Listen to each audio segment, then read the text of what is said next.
Você conhece os recursos existentes da modalidade de pregões eletrônicos? Para discorrer sobre essa importante temática, convidamos hoje o especialista em Direito Público Marcos Holanda. Fique de olho na entrevista que começa agora e tire todas as suas dúvidas. Marcos, seja muito bem-vindo aos nossos estúdios. Obrigado, Carol. Professor Marcos, no que consiste o encerramento da sessão e a fase recursal? Carol, só repisando rapidamente então, para que a gente tenha uma visão muito clara de todo o procedimento. O pregão, então, ele vai iniciar com a classificação das propostas. A partir desse momento em que o pregoeiro faz os exames de execuibilidades, que ele classifica as propostas, ele inicia a fase de lances. Na fase de lances, então, ele vai fazer toda a conformidade com o preço estimado e alguns outros aspectos para exatamente interagir com os fornecedores. Para que serve isso? Justamente porque o pregoeiro está adstrito, ele está limitado ao preço estimado e evidentemente que depois ele vai verificar também a conformidade do próprio objeto. Falando isso, o pregoeiro então ele vai ter toda a interação com os fornecedores, né, no sentido de estar dando mensagens, de estar interagindo efetivamente.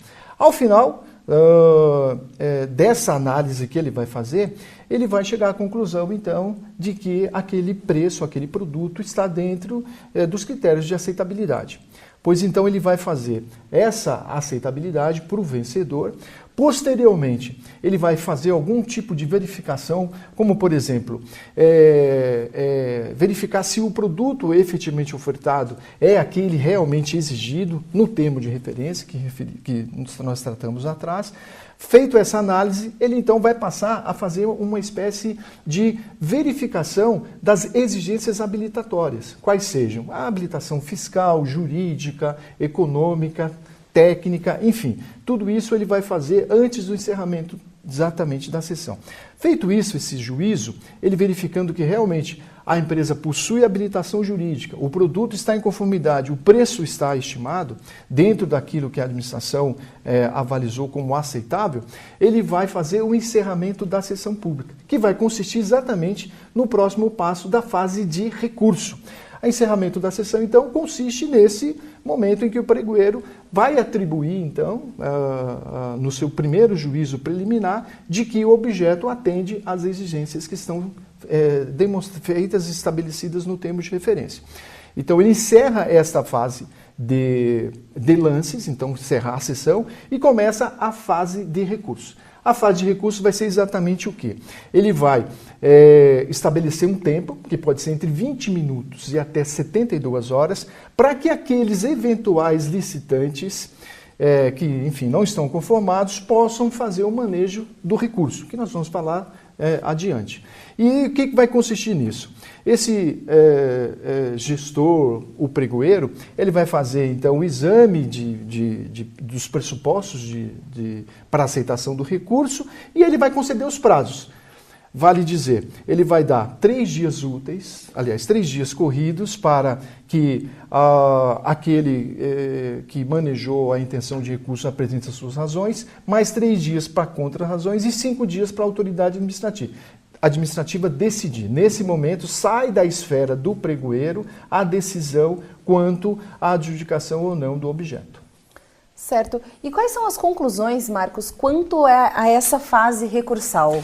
Então, Carol, a fase recursal, diferentemente no pregão das outras modalidades, ela é única. Vale dizer, a partir do momento em que o pregoeiro aciona o comando de que ele fez o encerramento da sessão e vai abrir para a fase de recursos, ele vai estabelecer um prazo, 20 minutos, 30 minutos. O Tribunal de Contas da União entende como razoável, no mínimo 20 minutos.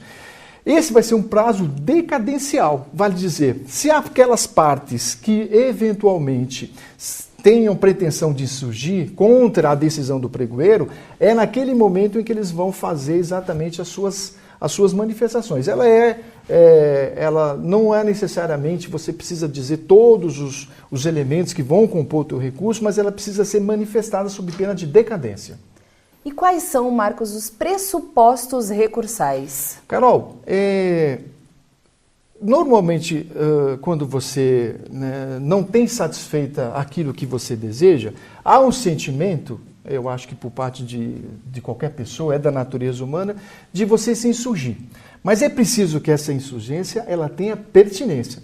Então, os recursos basicamente que nós temos são a sucumbência, que é exatamente o fato de você ter participado do certame e não ter sido declarado vencedor, né? Porque não pode, por exemplo, aquele que foi vencedor, ele próprio entrar com uma intenção de recurso. Porque nesse momento nós estamos falando ainda em intenção de recurso.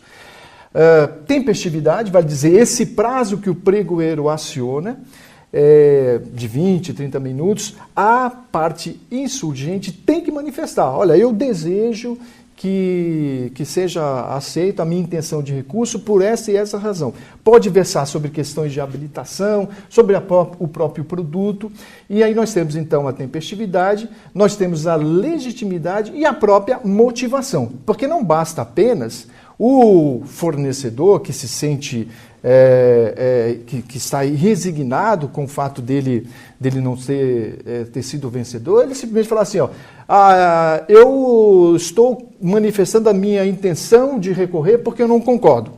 Não pode ser isso, ele tem que ao menos trazer elementos suficientes. E aqui nós vamos ter também uma espécie de uma dicotomia de interpretação doutrinária. Por quê? Como, na verdade, o prazo é relativamente curto, e esse é o espírito da norma mesmo, né? O legislador, quando ele estabeleceu isso, ele disciplinou, que é em razão da celeridade do próprio pregão eletrônico, então ele estabeleceu um período curto. Se você deixa de manifestar nesse tempo, decai do teu direito. Então você precisa exatamente aduzir minimamente razões, porque estas podem ou não vincular a decisão do pregoeiro. Isso é um entendimento da doutrina diferente, porque tem uns que entendem o seguinte: a própria manifestação do pregoeiro, do licitante, faz com que o pregoeiro não analise sequer os pressupostos, né? Mas a gente tem que entender também, porque isso pode ser apenas procrastinatório, né? Então ele faz a doutrina ela tem esse entendimento diverso, vamos dizer assim. Certo, Marcos, entendi. Mas me conta, quais são, então, os efeitos da interposição do recurso?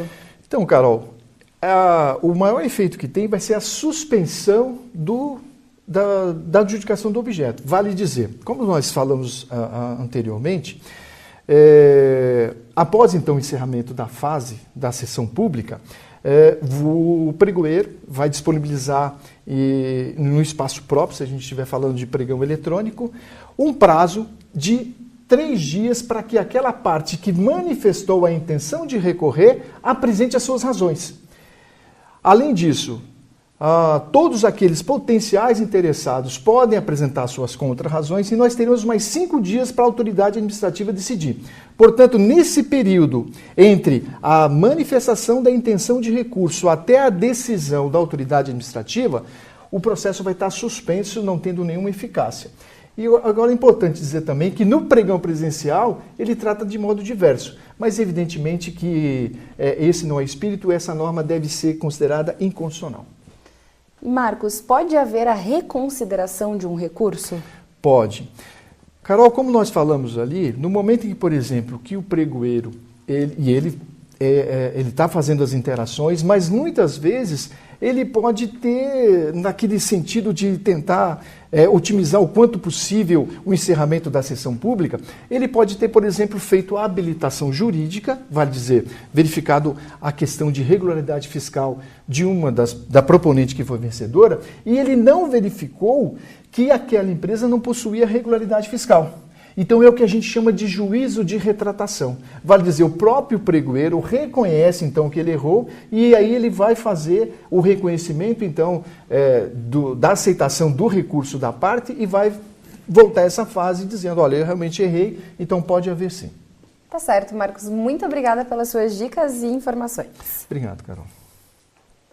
Não deixe de conferir os próximos vídeos que a JML preparou especialmente para que você continue cada vez mais preparado aos desafios do mercado.